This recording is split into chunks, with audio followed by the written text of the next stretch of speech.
Catch 'em in the pasture, run 'em in the pen, work 'em on the Sundays, do it all again. Race 'em in the sand, buck 'em in the mud, drip a cowboy's sweat, bleed a cowboy's blood.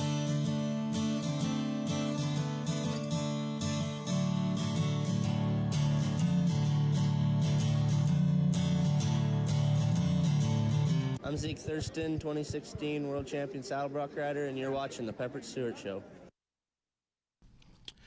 Yep, that's what happened. You're watching. That's your fault, not my fault. But here, I am here, guys. You clicked it, you tuned to it, so that is on you. I do want to tickle your ear for a minute and let you know, if you haven't been on the PBR website, pbr.com, go on there to the PBR Podcast Network and look on there, because I'm letting you in on a little secret. There are some episodes that I've been loading up there on the site that are not on the other sites. So there's some flashback shows we did. We put the bronc riding. We had the bronc riding girls on a couple years ago. We put that on there, and the most controversial episode ever, the Brazilian show that we did, that sparked a lot of discussion back in the day, is on there too. We had Guilherme, Robson, Arajau, Robson, Palermo, all those guys on talking about. That was back in the old days when they had the big bull rope controversy. So that's out there too. It's on the PBR Podcast Network. Go check it out, listen to it, and see what you think. It's good stuff. All right, today we got some good stuff happening. We're going to talk to the Englishman, who is now in Texas. It is that guy. It's Oli. We're going to talk to Oli here shortly. We're going to chat with him and see what he's up to, what he's doing, his thoughts, theories, and more on the differences of England and Texas, because he's been in both. I've been in both, but I'm from here, he's from there, so I'm curious to see what our thought process is on the two countries. But other than that, we got that for you. We're going to have Ray Nicole Music on the interweb net. She's got a new video out. We're going to throw that at you at some point. And have you got your tickets for the PBR yet? PBR's coming up, PBR Finals. And I want to tell you that SeatGeek, I don't know where you buy tickets at, but if you buy tickets on SeatGeek to buy your tickets, if you will use the discount code Pepper Stewart, you will get a discount when you buy tickets to anything. So do that. We got horse sale news. We got some stuff from our friends at Angus TV. The WCRA, we've got some stuff happening there we're going to tell you about. The PBR is happening. We've got the What Are You Watching on TV. We're going to dive into that just a little bit. And then we're going to talk about the Western fashion industry and what is happening and why are people losing their minds over fashion. But the PBR, do you have tickets? If you don't, get them now. In this stadium, only one rider will be crowned the 2024 PBR World Champion. Get ready for 2 nights of bull riding at AT&T Stadium for all the glory. But the party starts Friday night with Kid Rock performing live at Kid Rock's Rockin' Rodeo. Grab life by the bulls all weekend long. Get your tickets now for the PBR World Finals Championship and Kid Rock's Rockin' Rodeo at AT&T Stadium. I see what you did there. Did you catch that? Grab life by the bulls. Did you hear that? I caught that. Yep, I see what you did there. So the World Finals is happening. There's going to have some qualifying rounds and stuff going on at the stockyards, and they're going to have AT&T Stadium happening. I believe it's that Friday night is the Kid Rockin' Rodeo. And what people are confused about with that, when the Kid Rockin' Rodeo, they're doing teams. So you're going to have teams. They did a draft, and they drafted all their riders, and then everybody was asking, well, who are the bull riders? Who are the bull riders in the Kid Rockin' Rodeo? There are none. There are no bulls. It's just going to be, but you got the barrel racing, the bronc riding, the bareback riding, team roping, calf roping, breakaway roping, but there will be no bulls. Steer wrestling, you have all that, but you won't have any bull riding. Your bull riding will be that weekend at the PBR Finals where you get your bull riding. So the Kid Rockin' Rodeo, he come down. I don't know if you've seen his the videos we put out there, him riding. You know, he rode the horse across the AT&T Stadium and got out, and then he talked to some folks, and we talked to him for a little bit.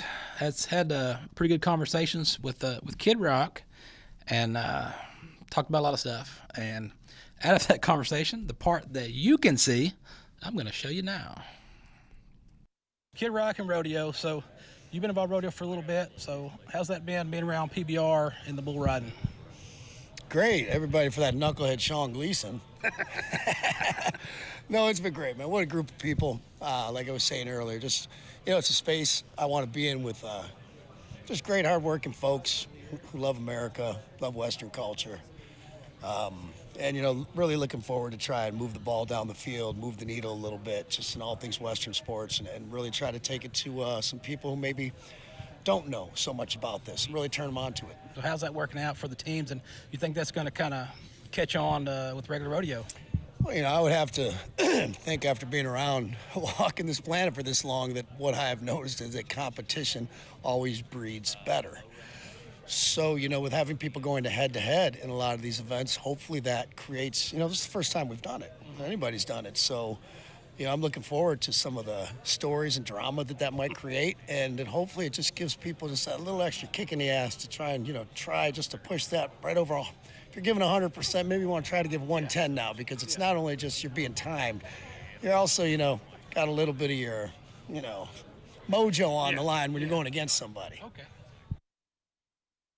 So that is the philosophy on that. That's the philosophy on that deal for the Kid Rock and Rodeo. You're going to have a concert, so it's going to be a good time if you want to get out there. I'm sure there's still a few tickets left, and like I said, if you use SeatGeek to get your tickets, use discount code Pepper Stewart. That way I can save you some money. All right, bull riding. We talked about this a while back. It's been discussed around the globe. Everybody's been watching the videos with J.B. Mooney. He's been training old cowboy Cerrone. He was going to ride Dana White's bull, Twisted Steel. And we had, they put the challenge out there, and if he rode the bull, if he rode the bull, he was going to get $50,000 for his kids camp that he does out there, where he brings the kids out there every year for a kids camp, and they do cow stuff and check out stuff in camp, and kind of a team building deal out there on his ranch. Well, during his training, this occurred. So now we've got this. Cowboy Cerrone injured on a practice bull, canceling the showdown with Dana White's Twisted Steel. So this was supposed to happen on May 18th, and it says that he tore the bicep in his riding arm. His arm hurt pretty bad. It's 100% bicep tear off the bone. So, in his own words, he says, you mess with a bull, sometimes you get the horns. It says it's not the end. He's going to rehab, and he still wants a shot at Twisted Steel. So his plan is to get that healed up and go for it. Now, Twisted Steel is pretty rank. He's bucked 90% of his riders off, and so he's decided that with that torn bicep, he's not going to ride. So some are saying, did he really tear his bicep? Or did he realize what he was up against and was like, man, better not do that? So that's where the chatter's been now on the interweb nets, as people are kind of confused. It's like, well, did he really? Or did he come to the realization of what was in store? So that is what's happening with that. I'm sure he'll still be down there. You can always go down there. Cole Hauser will be down there too with his PBR party. So that will be interesting time. Be good times down there. And what do I see? What is happening over there? We have a guest. Whoa, we got guests, guys. We got guests. Guests from across the pond, but not anymore. I don't know how that works. We'll find out. I guess it's Oli. That's right. Hello, how you doing? There you are. So let's talk about this. Let's go back and let's let's figure this out. So you're in England, and then what happened? Well, actually, I'm English, but I was born in Hong Kong. But to make it simpler, my dad was born in India, and my grandfather was born in Persia, and my great-grandfather was born in Russia. Okay. Before that, North America. So that's a long trip. Yeah, but we're all English. Okay. That's the thing. So my whole family, they were part of the British Empire back in the day. A lot of them were military, which was why so much travel. I was born in Hong Kong. Okay. I did about 10 years in England, but I spent the rest of my time in Asia, and then I've been here in the US for 10 years, but full time here in Texas for just over a year and a half. Okay. All right. So that explains it. So what ages? So when you were there, what ages would you have been? In England? Yes. I was in England from about 6 till 18. Then at 18, I took a gap year to Hong Kong. While I was there, got into some fun, got into some modeling, got into movies. And so what I then did was, while I was doing college in England for 4 months of the year, I spent the rest of my time in Hong Kong. And then at about the age of 23, I went to Singapore for a 2-week vacation to visit my parents, and I left like 11 years later with a Texan wife and 2 kids. All right. So now that you're here, I know you've got a lot of videos and things where you do the similarity of things, and you're explaining Texas to those that don't know. So what are some of the things that you've run across that come to mind with a lot of the big differences that you see? Well, sometimes it's actually not about the differences. Sometimes it really is about finding what we have in common. And honestly, that's why I started doing that Englishman in Texas. I feel like, well, one, Texas is a massively misunderstood state, even, to be honest, by a lot of Texans. And I also find that so much of stuff that's out there, so much media news and stuff like that, is really just trying to divide people and put them in separate camps and fight them against each other. And I like to try and bring up things and stuff that we can all find in common and agree on. So to begin with, I just started making sort of commentaries on Texas. I think the most recent one that I found quite interesting, though, was I did a video a couple of days ago, which is doing pretty well, actually, about how Texans are like the Spartans. And it was just a throwaway comment that my wife made. But the more I looked into it, the more overlaps that I saw, that like you've got the Battle of Thermopylae with King Leonidas, but then you've also got the Alamo. And I'm like, okay, that's one particular thing. But it went a little bit further, that when it came to King Leonidas and the 300, that they were told to throw down their weapons, and they replied, molon labe, which is Greek for come and take it, basically, which is exactly where they got come and take it from. So the more I looked into it, the more I realized that, there's those interesting sort of historical partnerships. Like another one I'm looking into with Brits and Texans is, I often refer to your blue bonnets as bluebells, and that's got nothing to do with the ice cream that you guys love. It's because in the UK, we have our own wildflowers, which are bluebells as well, and we go and sit and take photos with them. So I'm like, the more time I spend here, the more little nuances that I see, that there's a lot that we all have in common, and it's kind of fun to sort of comment on it, because you'd be surprised how many Texans I teach about Texas. They're like, well, I didn't know that. Thank you for telling me. Yeah, and it's interesting because I haven't been a lot, but I've probably spent a few months over in England and seeing the sights and traveling and seeing stuff over there, and there is some difference. But of course, when we go over there, we go in June because it's hot for them over there. It's perfect for me. Well, it's great. Yeah, it's great. I love it. And well, I'd say right now, I had my parents, my mum and dad, they just came over from Thailand. I had them here for about 2.5 weeks. They came out for the eclipse. And the weather here, where I live just outside of Waco, has been perfect. But it's like a perfect English summer. So this is sort of like as bad as it gets for an English summer, which honestly, let's be honest, really only lasts 2 days. The rest of the time it's just raining. Yeah. I did notice that the times that we were there, it seemed like it rained every day. And we went to, we were there one time. We went to, I guess, the Brighton Beach or Brighton Cove. Mm-hmm. And so we went out there and we were out there on the pier. And I think it's 60 degrees out there, something like that. I've got on a coat. I'm wearing a coat. And there are people out there swimming in the ocean. Yeah. I mean, you take what you can when it comes to the beach in the UK. I mean, I remember it was Selsey Beach where my dad grew up. He'd take us there. I use the word beach just because I guess it's next to the water, but it was made up of rocks. Yeah, it was all rocks. Walking over pebbles. And then you just go for as long as you can until you get frostbite. And then it's like, oh, come and have an ice cream and warm up. Oh, man. Yeah, so what, when you're traveling around Texas and doing your videos and things, what are there certain things you look for, or certain attractions, or certain historical places, or what when you're looking for different spots to see? Well, honestly, I like to let the story come to me. I try not to overthink it. So before I started doing That Englishman in Texas, I worked in TV. I hosted television shows for 16 years.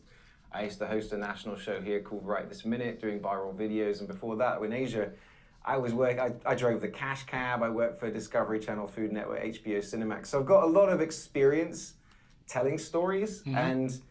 And when it comes to online stories, it's about trying to find a story that you can tell within 90 seconds to 3 minutes, because after about 90 seconds, people they're out. You now. Yeah. And so every now and again, you get something sort of engaging. But I honestly walk into a situation with just an open mind. And I've learned, because I do all of it. I mean, my entire production studio is on my phone. So I shoot it, I edit it, I use an app on that, I do the voiceovers, subtitles, upload everything. So as I just go out and experience the day, okay, as I'm experiencing it, I just capture it on the camera. But I've had enough experience in TV to know when to make a comment to camera and when to pick up the cutaways. And so I often tell people, they go, so what are you going to do? And I go, I have no idea. I'll figure it out when I get there. Yep, just travel. So where's the places you've been? What's been a place that you've been when you're just out and about or whatever that really might have shocked you, that you didn't realize? Well, I wouldn't say so much shock. I'd say just like one thing that I'm really trying to do now is to sort of expand out. Texas is quite a big place. I don't know if you've noticed. But I've been having cities reaching out to me directly now. So I'm getting invites all over the state to come out, spend a few days in a city, and kind of experience it. But at the same time, I think one of my favorite little random things is there is a tiny little town called Cranfill's Gap, which is about an hour away from Waco. Yeah. And I had a follower reach out, because I'd done a video about burgers, and he was like, look, if you want a good burger, you've got to go to the Horny Toad Bar and Grill in Cranfill's Gap. And I'm like, okay. Well, I happened to be down Highway 6 because I've been doing either the steak cook-off in Hico or rib cook-off in Eastland. And I realized on my way back, if I took like a 60-mile detour on farm to market roads, I could get to Cranfill's Gap. So I'm like, hey, right. I'm not doing anything today. So I took that, random back road drive as you do. And I turn up in Cranfill's Gap, which I described as a 7-iron town. I could hit a 7-iron across it. There's nothing to it really. And there's this one place, which is like the Horny Toad Bar and Grill. That place was one of my favorite videos, because I walked in and it was just pure Texas. And you'd be surprised, well, you probably won't be surprised, but having a British accent and turning up into a place like that generates a lot of conversation very quickly. And it was just pure Texas. It was so funny. I was in absolute stitches, but my follower was correct. That's the best burger I have found in Texas so far. It's the jalapeno cheddar sourdough bun cheeseburger from Cranfill's Gap. Horny Toad Bar and Grill. There's my recommendation. That sounds good. So what about, I guess you said you wanted some cook-offs, so I guess you big fan of barbecue? Oh yeah, who's not? I mean, how can you not be a big fan of barbecue? But yeah, that's been kind of like a fun little thing that has happened as That Englishman in Texas has grown, that I've done a fair few now. So I did, the Eastland rib cook-off, which I just did for the second year. I got to do the Hico steak cook-off, which was like, Oli, do you want to taste 40 ribeyes? Yeah, yes, I do. Cranfill's Gap, they did the bacon bash and stuff like that. So it's kind of fun to get out there. And, Texans, they're not in any rush about anything. Because it takes all day. The sun has risen, the sun is set, and I'm not out of Texas yet, When it comes to kind of cooking a brisket, it's like, sure, I could chuck it in the oven and leave it alone. Or we could smoke it for 15 hours and do it the hard way. And that's what I kind of like about Texans. Is like, you can do it the easy way or the hard way. Most of the time, we'll do it the hard way. Yeah. I mean, that's how I do them. I'll get out there on like a early Saturday morning or something and fire up the smoker, throw one on, and sometimes Sunday afternoon, Sunday evening we eat. Yeah, at some point. By the time you get hungry. You'd definitely be hungry by that point. I did have a fun one the other day. This video did really well. It was over 1 million views, I think. But it was some family friends of my wife and they were prepping a pig, but it was 590-pound pig. And they were doing it the traditional way. So I turn up, they just hand me a knife, and I'm helping scrape these hairs off and things like that. Then I had to go up to Dallas because my daughter had a dance show, come back to Dallas. By the time I get back, there's enough food for the 150 people that turned up for this particular cook-off. It was awesome.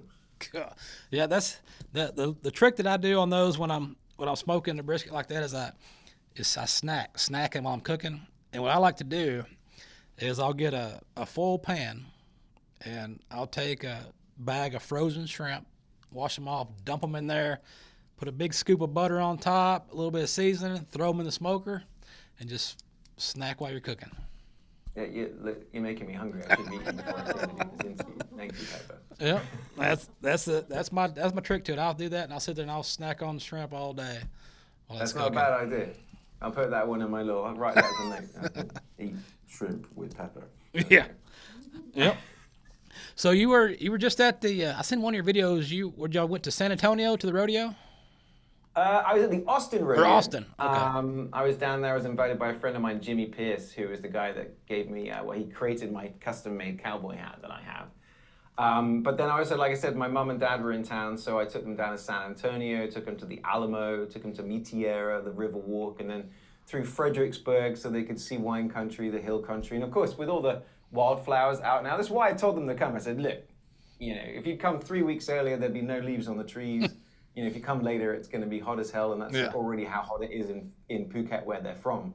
So I was like, come here, it's going to be great, it's going to look great, it's going to smell great. Unfortunately, my allergies went just nuclear while they were here. So I sounded like I had emphysema for most of the time that they were here, but fortunately I survived, so it's okay. But that's the only downside. I live just outside Waco. I've got 3.5 acres, and it turns out I'm allergic to sort of cedar, which is every single tree that I can see out of my window. So at certain times of the year, it does get kind of tricky.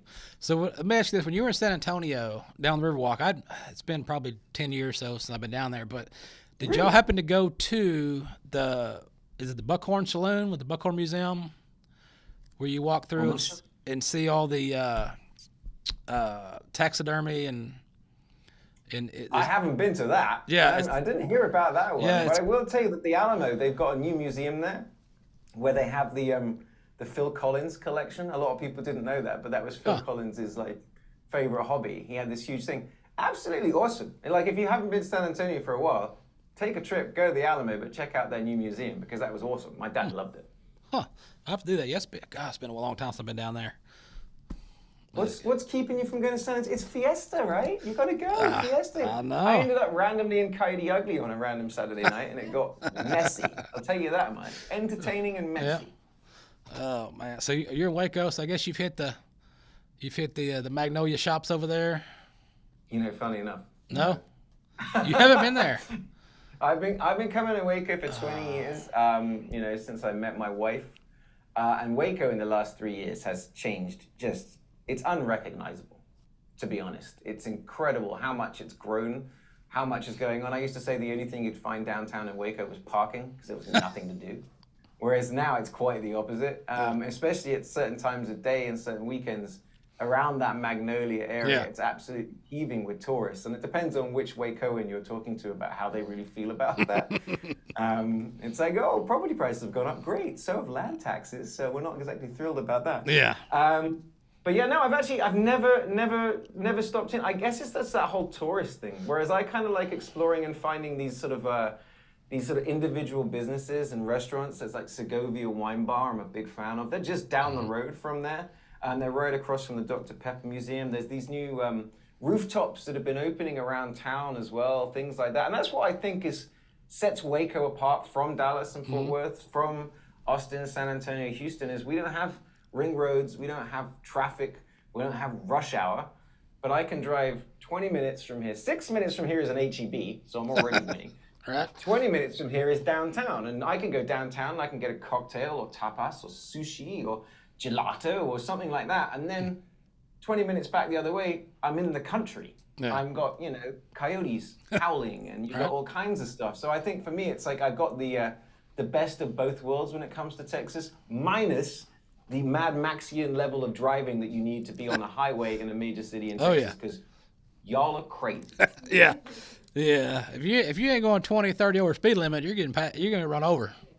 See, I agree. And it's like, while I'm on I-35, I'm definitely one of those people that believes the left-hand lane is the unofficial Texas Autobahn. Right. You should be able to go, if you're going slow in that lane, just get the heck out of the way. But when I get up down to Houston or up into Dallas-Fort Worth around the airport, around rush hour, I mean, like, you know, I'm not a religious guy, but I certainly started speaking to some higher power in hopes that I would make it through this drive. Yeah, you're going to have to do that. Oh, have you been, since you're in Waco, have you been to, we did do Dr. Pepper Museum, I did do that, and I did the Texas Ranger Museum. Have you been there? Yeah.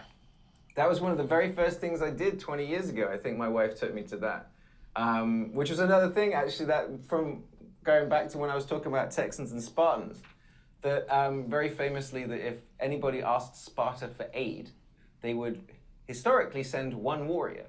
But then when you get to the Texas Ranger Museum, you've got that other thing of one riot, one ranger. So yet another sort of Spartan sort of overlap there. But yeah, the Texas Ranger Museum is very cool. It's right across from McLean Stadium, which is like that whole big new stadium that when you come into Waco, you can't miss it. But like I've been coming here, like I said, I used to watch Baylor lose at their old stadium. Because back in the day, Baylor was terrible. Mm-hmm. I mean, they would give tickets away at 7-Eleven. Hey, do you want to go watch a football game? Sure. Who's going to win? Not Baylor. But I was also there when they won the Alamo Bowl. I was down in San Antonio when RG3 as a quarterback running it in. So once Baylor had that moment happen, suddenly Baylor, you know, a bunch of money's coming in. Now you've got the new stadium. Now you've got the downtown redeveloping. Now you've got Magnolia come in. So that's what I mean. Like, yeah, I said, like in the last 3-4 years, I was driving my mom and dad around going, that used to be a field, now it's 2,000 houses. That used to be a field, now it's 10,000 houses. That used to be a field. So Waco's growing, but some of us are still trying to hold on to that kind of country feel. Yeah. Yeah, I passed through Waco, I don't know, a few months ago, and I stopped in at Dave's Hot Chicken. I've heard of Dave's Hot Chicken. Have not. Oh, it's so good. Man, it's hot. It's hot, but it's good. I haven't, like, so people often ask me, like, so what's the best sort of barbecue? And I'm like, honestly, I'm kind of out of practice because I know Jasper's is the oldest and things like that. But I tell you, it was terrible. This is going back 10 years, though, when I first moved here. My wife and I, so my wife, she's from here, but we both worked in television in Asia. And so for 9 months after I moved, because it took so long for my green card to come in, it was a bloody nightmare. So I was living in Texas, working in Singapore, so flying 33 hours each way every 10 days or so. But there was one period of time when my wife was out of town. A good friend of ours had sort of like surgery. And so I was spending time with her every day. And I said, I tell you what, every day we'll get different barbecue from all around Waco. All the classics, the old ones, the new ones, things like that. Even Rudy's. And at the end, we were like, we'll decide which one had the best brisket. Rudy's had the best brisket. We felt terrible, but it wasn't even close. So, you know, I love that. I know that Rudy's like, hey, we're the worst barbecue in Texas, but I'll say back then, they had pretty good brisket. Oh, you're going to have to hit I don't know if they got them down there. They're more up here in East Texas area, but Soul Man's Barbecue. Oh, yeah. Oh, yeah. I've been meaning to come up to Dallas because I hear about Zavala's. Oh, yeah. Is what I'm interested in. Zavala's barbecue is good. And Black's Barbecue is coming to Waco soon. They're advertising it, so... There's some options right there. Though I have to be honest, some of my neighbors just make great brisket themselves. They're pros. Right, and I guess you figured the difference in the. Do they still? I guess you were in Hong Kong and over that way, but do they still do like when we were over in England and Ireland and stuff, and they'd say, hey, we're having a barbecue, and then we'd go out there and they're hot dogs. Yep. Yeah, it's so funny. You should bring that up. My wife was just talking about that. We were telling the story about when we first met, and I invited her over. This is in Singapore 20-something years ago, and I said, oh, come over. We're having a barbecue. But barbecue to Brits means we're grilling. Yeah. You know, it's chicken and sausages and things like that. She turns up and says, oh, barbecue. And then she's like, I could tell she was confused when she first turned up, but she's like, oh, wait, this isn't barbecue, this is grilling. I'm like, yeah, on a barbecue. What are you talking about? And if you think those cultural things still happen 20 years later, yes, they absolutely still do. Yeah. You'd be surprised. Golly. So let's talk about this website. You got a website here. We'll pop that up. ThatEnglishmanInTexas.com, or you can find me as That Englishman in Texas on Instagram and TikTok, or you find me on Facebook as Oli Pettigrew. Yeah, there you go. That's me. There you are. And you even got some merch out there. I do. Yeah. I'm actually this shirt that I'm wearing right now is from a small Texas brand, Texas owned and operated, called BTB & Co. And so I've sort of partnered up with them. So they supply me with all kinds of great stuff that people can buy if you want to, but they also help me out doing my merchandise as well. So you can get sort of, for the sort of like new Texans like me, you can get Adopted Texan t-shirts and hoodies and things like that. Get some really good coffee or tea mugs. Mm-hmm. Putting the tea in Texas. But you've also got some other stuff that you can enjoy as well. But also you can find some great stuff on BTB & Co. as well, where if you've got anything sort of like Texan, or they've got this great sort of armadillo logo that they use as well. I would recommend it if you're looking to show your Texas pride.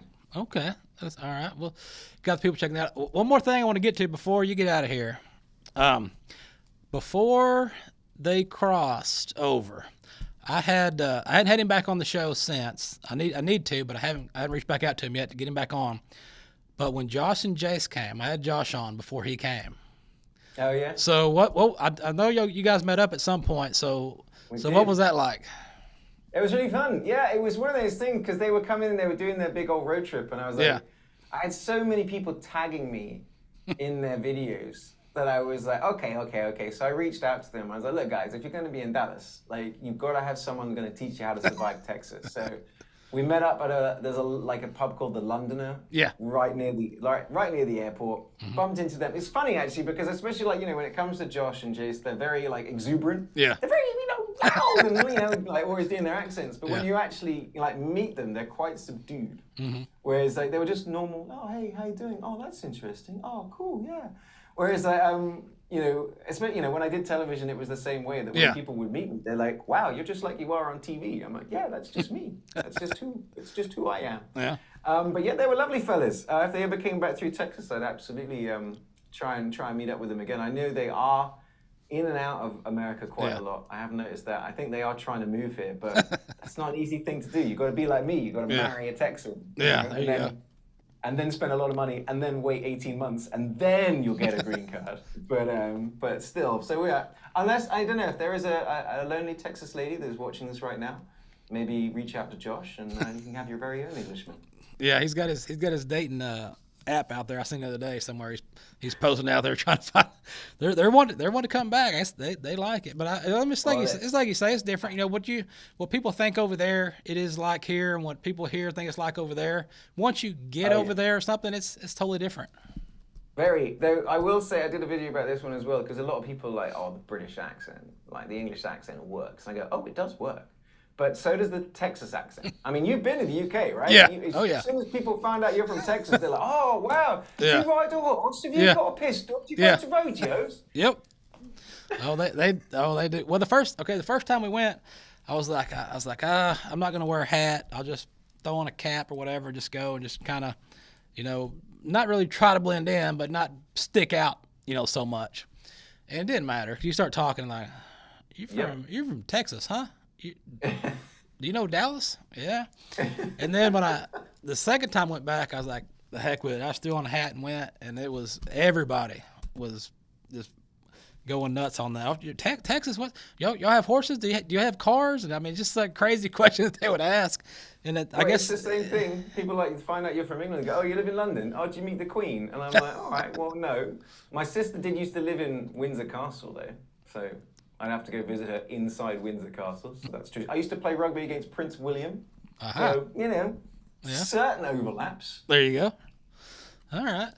Well, I'll tell you what, we've had you for a while. We appreciate you visiting with us. Maybe I'll hit you up next time I travel through Waco and check out that barbecue stand. And you bet. Well, look, thanks for the invite as well. It was a real pleasure talking to you guys. All right. We'll see you down the road. Thanks. Okay. All right. Good stuff right there. Good stuff. Man, it's always interesting to see the other side, the other perspectives of things. So that's good stuff. You learn anything? I've been to London once, and I know exactly what you're talking about as far as like them asking if we all wear 10-gallon hats and if Yep. we ride horses.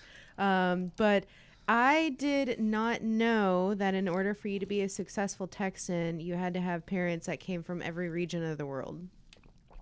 That is good stuff, though. Man, that's He said, what did he say? Peruvian? everywhere. Or, They oh are, my God. They're well traveled. I didn't realize he was. And he sounds like a successful Texan. Yeah. I mean, heck, he knows the good places. I need He's to get got out it. more. He has got it figured out. He has got that. I'll tell you one thing, though. I did not hear him say once over yonder. And I Oh. need to hear him say over yonder to be a good Texan. I should ask him. Call him back. No. Oh, man, what time is it? Man, we are getting up on this. All right, we got time. What are we going to do? Let's do, I guess we need to do some, let me do these horse sales right quick and let you guys know about some horse sales. Everybody wants to know about the horse sale. Horse market's blowing up. You got Yellowstone really blew up the horse market. Beyonce's doing that too. She's helping blow up the Western market as well. So if you are looking for a horse, there are some spots you can watch on the interweb net, on the YouTubes, as they say. Red River Horse Sale in Savoy, Texas. If you head towards Bonham and then hang a left, go northish, I guess. I don't know, I always get it wrong. But anyway, Google it, Red River Horse Sale. You can buy horses online. You can watch on YouTube, buy horses there, or you can go a little further south to Elkhart, Texas. The Elkhart Horse Auction in Elkhart, you can watch and buy online as well. And then the Paris Horse Sale in Paris, Texas. They are not online. You can't buy online. You got to buy there. But they're in Paris, Texas. But all of those, you can peruse their Facebook page to see what horses are going to be available at those particular sales so you can make your plans to attend whichever you'd like. And while I'm discussing that, this is what we were talking about. We were talking about the Western images. We're going to dive into Western images and what is happening because Beyonce has put out a country album. And so everybody went nuts about that. I don't know why, because the country music that you hear today is not the country of old, like the legitimate old school country, like the 70s, 80s. It's all different and kind of poppy. So to me, it all sounds the same.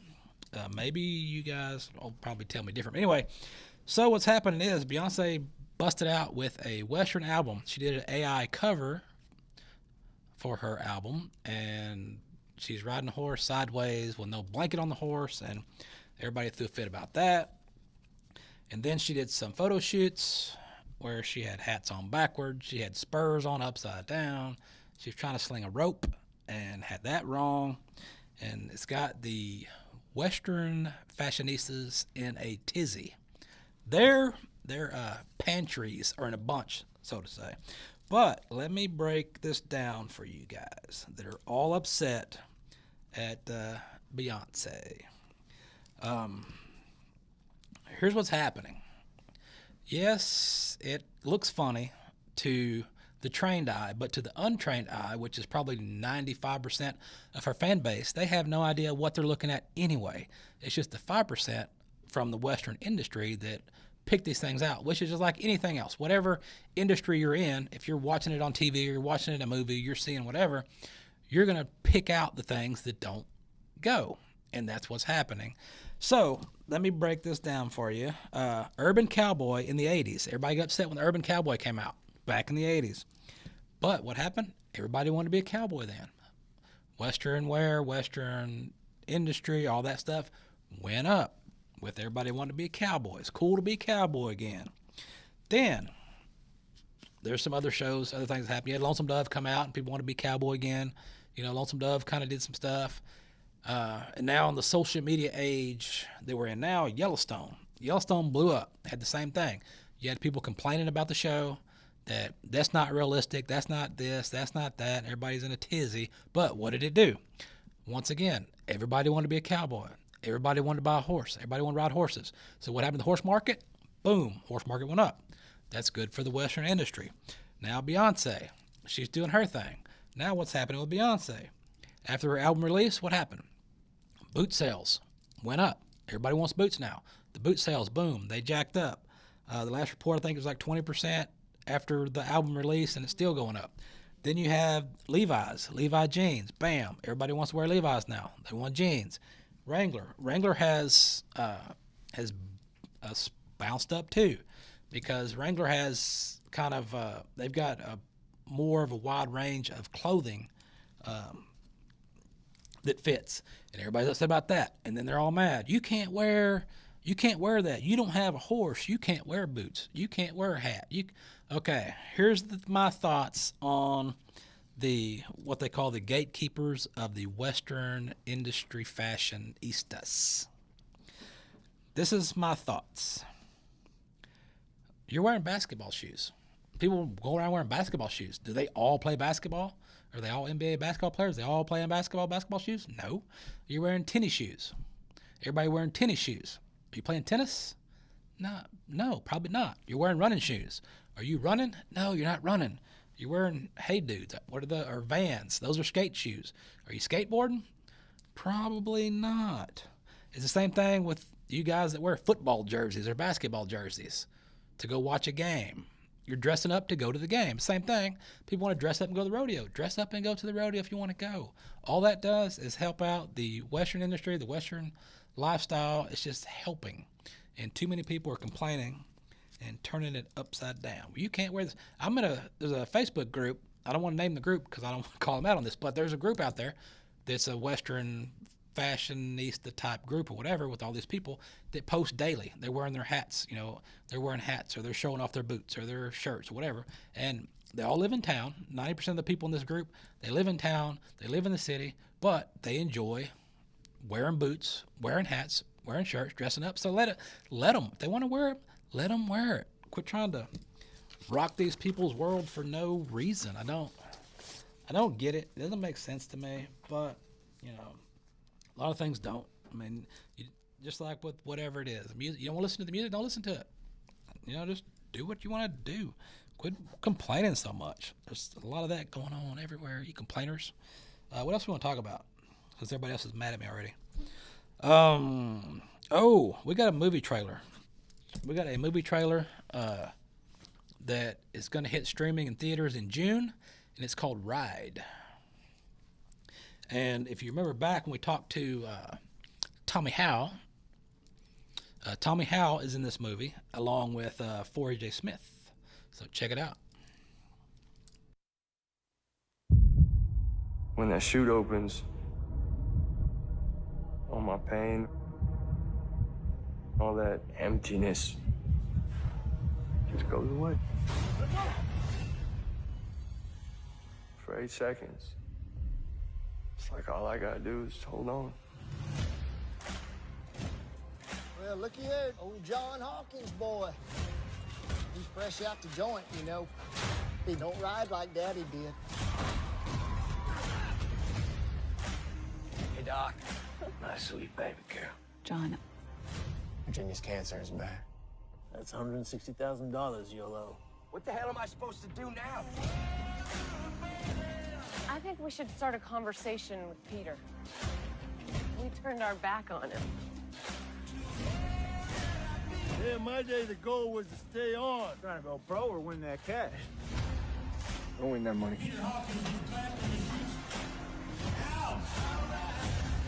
I think Dad is freaking out about money. Champs ain't made riding. They're made in them few seconds right after they fall. My dad, I don't want to know what he'd give up for Virginia. We got ourselves a Texas side showdown. I know you'd do anything for your sister, but everything is pointing to you. Am I talking to my wife right now or to the sheriff? You stand for everything. Family, faith, and strong American values. We're not perfect, but we're trying to do what's right no matter what it takes. No matter how hard you fight. I don't need help raising my daughter. Whether you make 8 or not, the bull always chucks you. Always. I am a bull.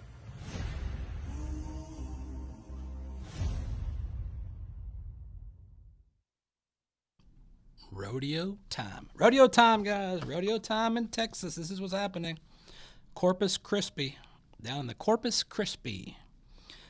Stephanie Fryer is about to, maybe not, she's shooting her shot at becoming the first female overnight millionaire in Western sports. And you're like, what does that mean?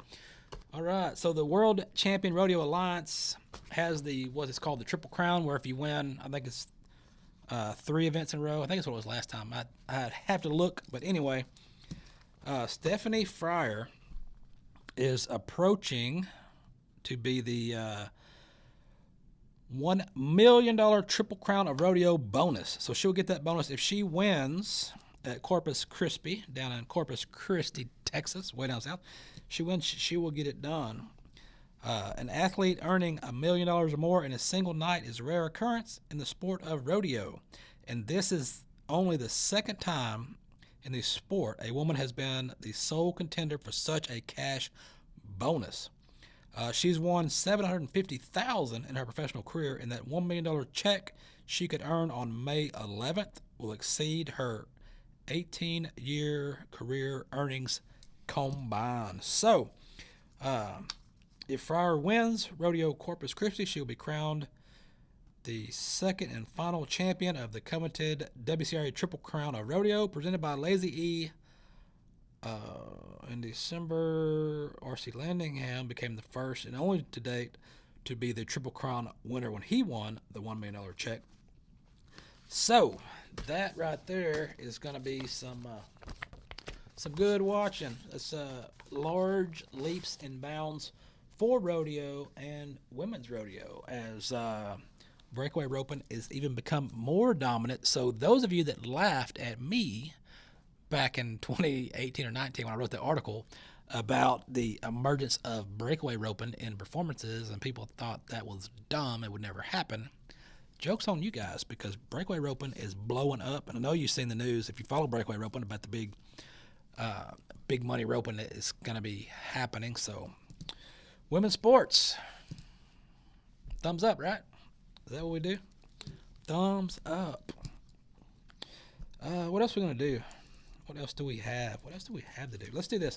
Let's talk about this show I watched recently. It's called Killing Eve. We've got the official trailer for that. It's on Netflix, I believe, right now. It's a BBC thriller. That means British TV, not BBC or BBW like you're thinking in your brain. This series, Killing Eve, centers on 2 women. Eve is a bored, whip-smart, pay-grade MI5 security officer who is desk-bound and would love to be a spy. She fantasizes about it. She studies spies. She wants to be a spy. Villanelle is a talented killer or hitman, so to speak, who clings to luxury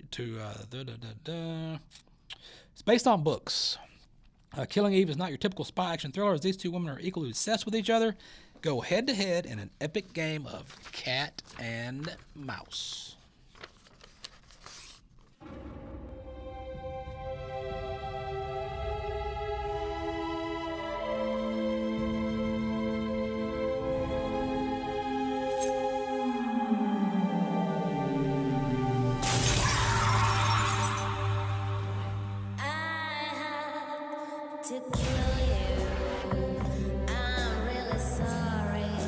I know you are an extraordinary person, exceptionally bright, determined.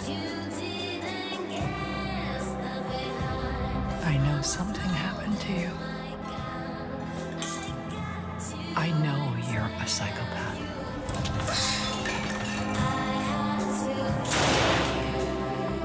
You should never tell a psychopath you're a psychopath. It upsets them. Are you upset?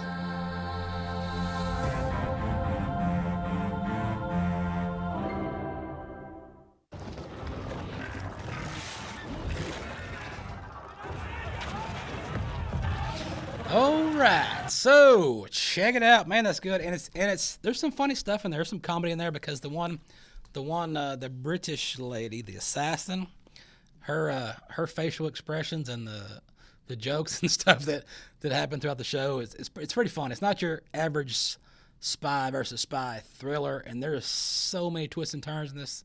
And I think we binge watched it in like a day or two. But it was good. It was good stuff. Speaking of good stuff, Ray Nicole Music, look her up on the interweb net, see where she's playing next. I think she's going to be in the Stockyards playing for a while. She got some stuff going on there all around the DF Dubs. So check her out and enjoy this tune.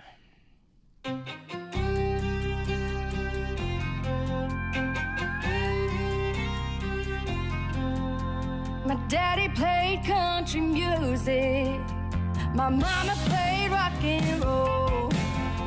And every time I'm on the stage, I feel it